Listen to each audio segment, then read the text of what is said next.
depending on the youth who are equally not employed or underemployed. Serious revelation there. Let me bring in Ms. Anaba again. Ms. Anaba, so if we are targeting a policy like LEAP, which will make monies available to older people and people who we deem to be in abject poverty, mustn't we, change the strategy by probably bringing in the peasant farmers, give their monies to them to rather farm and use the proceeds to feed them? Is that probably a way we can ensure that this is sustainable and probably even make more monies available to these people?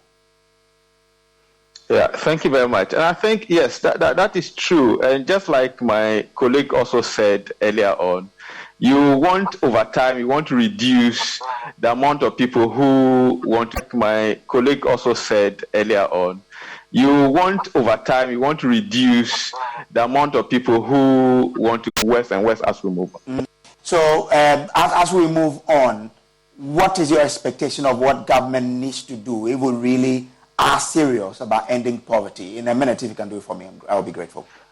Well, my expectation is that government have to look at the data and look at its policies again and to see whether we are actually making the inroads in terms of the positive development that we want, and make sure that the expenditure that we are making now actually reaches where we intend them, and reduce all the issues about malpractices that reduces the effectiveness of government policy and other things, so that eventually that's the only way we can achieve what we want to achieve. We have a certain amount of resources, and if we start spending them in a way that they are not delivering the goods or the goods that we expect, then eventually we are not achieving that purpose. And that is what we have to do. Be more effective, be more intentional, and ensure that whatever expenditure, whatever resources that we are allocating to eradicate poverty, it reaches that intended policy. And we are actually monitoring and making sure that each year we are seeing improvement. Not that we'll go through a full cycle of maybe 4 or 5 years, we'll come back and realize, no, nothing has been done, and we have just spent so much resources and we haven't moved any inch in terms of making inroads into reducing poverty. Bernard Anab, I'm grateful to you. He is a policy analyst with Thank you very much. This is the Pulse here on the Joy News channel. Let me take you to Germany, where Germany says jobs, agriculture, and security will be here on the Joy News channel. Let me take you to Germany, where Germany says jobs, agriculture, and security will be.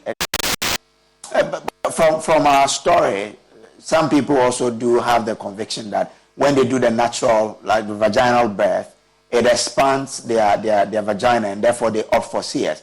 Is that what should preoccupy the minds of expectant mothers? Or, there should be more? Like you said, there's other factors. But should this be something that should be a considering factor to determine whether I'm going for vaginal birth or a CS? So those things that women have, those things are misconceptions. The vagina is an elastic organ, and so it can literally accommodate the baby and come back to its natural shape. Though it might not necessarily come back to its original nevertheless, but it will still function perfectly like how it's supposed to function, because that's what it was created for anyways. Okay. So it is purely a misconception. Doc, I'm grateful. Yeah. Thank you so much for joining us. Dr. Richard Appiah Nkrumah is an obstetrician at the Ridge Hospital. Now, the University of Cape Coast is set to establish a School of Sustainable Engineering with a focus on incorporating artificial intelligence and data accessibility into problem-solving approaches. The university has been hosting the Google Ghana research team on their campus in their bid to expose their students to AI and other technological changes across the globe. The development, according to the university, emphasizes the importance of understanding Google's role in AI research and the potential benefit it can bring to the university's engineering programs. There's more in this report. As part of the seminar, Google aims to acquaint the university community, particularly the students, with their ongoing research and the tools employed in the development of AI. This initiative, the university says, presents a unique opportunity for students to gain knowledge and skills at the forefront of technological advancements, aligning themselves with global research practices.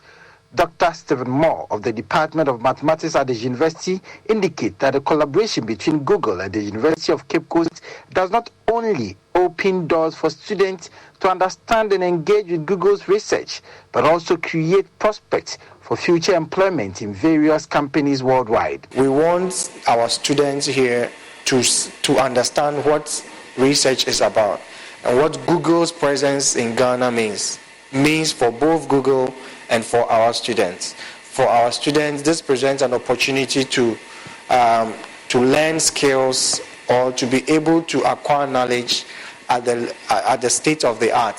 This means that the knowledge that is being used everywhere around the world. And this is what Google is doing here in Ghana.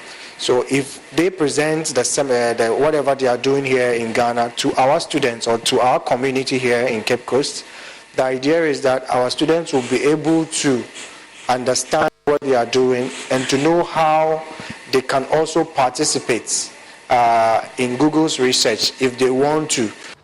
Additionally, the University of Cape Coast is set to establish the School of Sustainable Engineering with a focus on incorporating artificial intelligence and data accessibility into problem-solving approaches. The development further emphasizes the importance of understanding Google's role in AI research and the potential benefits it can bring to the university's engineering programs. Google's presence here gives us a lot of opportunities to discuss way forward.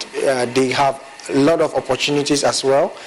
Computing power. If you want to do artificial intelligence, you need you cannot do it on your small computers. You need computing power, and Google offers these opportunities for universities. So once they are here, we will discuss these opportunities for our students, for our lecturers as well, who want to have access to high computing powers. And I think that once they are here, we begin to have this kind of collaborations and discuss on development, high computing powers.